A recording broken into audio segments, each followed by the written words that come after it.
అందరికీ నమస్కారం అండి. ఈ వీడియో చూస్తున్న వాళ్ళందరికీ నా పాదాభివందనం అండి. ఓం నమః శివాయ. ఓం శ్రీ మహాలక్ష్మీ నమః. నమస్కారం భక్తులారా. హిందూ ధర్మంలో అత్యంత పవిత్రమైన మాసాల్లో శ్రావణ మాసం ఒకటి. ఈ మాసంలో చేసే ప్రతి పూజ, ప్రతి జపం, ప్రతి దానం అనేక రెట్ల పుణ్య ఫలితాలను ఇస్తుందని మన పురాణాలు చెబుతున్నాయి. శ్రావణ మాసం శివుడికి ఎంతో ప్రీతికరమైనది. అలాగే శ్రీ మహావిష్ణువు, మహాలక్ష్మీదేవి, వరలక్ష్మి అమ్మవారు, శ్రీకృష్ణుడు, గణపతిని ఆరాధించడానికి కూడా ఈ నెలకు ప్రత్యేక ప్రాధాన్యం ఉంది. ఈ పవిత్రమైన మాసంలో సోమవారాలు శివారాధనకు, శుక్రవారాలు మహాలక్ష్మి పూజకు, శనివారాలు శ్రీ వెంకటేశ్వర స్వామి ఆరాధనకు ఎంతో శుభప్రదంగా భావిస్తారు. 2026 సంవత్సరంలో శ్రావణ మాసం ఆగస్టు 13వ తేదీ గురువారం ప్రారంభమై సెప్టెంబర్ 11వ తేదీ శుక్రవారం ముగుస్తుంది. ఈ సంవత్సరం శ్రావణ మాసానికి మరో విశేషం ఏమిటంటే 5 గురువారాలు, 5 శుక్రవారాలు రావడం. అందువల్ల ఈ మాసంలో చేసే వ్రతాలు, పూజలు, శుభకార్యాలకు మరింత ప్రాముఖ్యత ఏర్పడింది. అలాగే ఈ నెలలో పాటించవలసిన ముఖ్యమైన ఆచారాల గురించి పూర్తిగా తెలుసుకుందాం. కాబట్టి ఈ వీడియోను చివరి వరకు తప్పకుండా చూడండి. అందువల్ల లక్ష్మీదేవి ఆరాధన, వరలక్ష్మి వ్రతం, శివ పూజలు, విష్ణునామ స్మరణ, గృహప్రవేశం, భూమి పూజ వంటి శుభకార్యాలకు ఈ మాసం ఎంతో విశిష్టమైనదిగా భావిస్తారు. ఇల్లు నిర్మించబోతున్న ప్రతి ఒక్కరూ శంకుస్థాపనకు శుభముహూర్తంలో చేయాలని కోరుకుంటారు. 2026 శ్రావణ మాసంలో శంకుస్థాపనకు అనుకూలమైన తేదీలు ఇవి: August 19, August 23, August 26, August 30, August 31, September 7.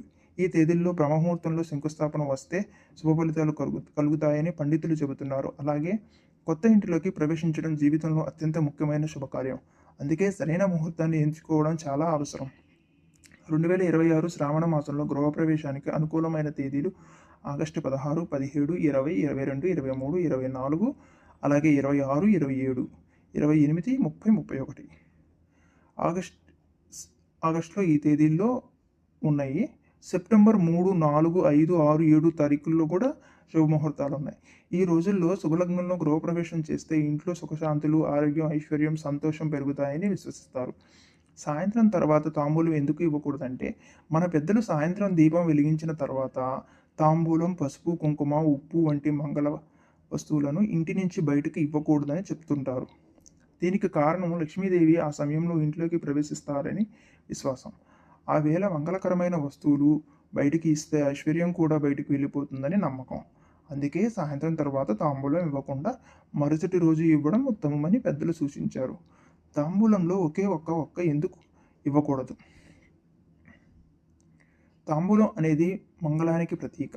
ఒకే ఒక్క లేదా ఒకే తమలపాకులో తాంబూలం ఇవ్వడం అసంపూర్ణంగా భావించబడుతుంది. అందుకే 2 తమలపాకులు, 2 ఒక్కలు లేదా సంపూర్ణ తాంబూలం ఇవ్వడం శుభప్రదమని పెద్దలు చెబుతున్నారు. ఇది గౌరవం, సంపూర్ణతకు సూచకగా భావిస్తారు. శ్రావణ మాసంలో భక్తితో భగవంతుని ప్రార్థిద్దాం. అందుకే అందరికీ ఆరోగ్యం, ఐశ్వర్యం, ఆనందం కలగాలని మనస్ఫూర్తిగా కోరుకుందాం. ఓం నమః శివాయ. ఓం నమో నారాయణాయ. ఈ వీడియో మీకు నచ్చినట్లయితే లైక్, సబ్స్క్రైబ్ చేయండి. ధన్యవాదాలు.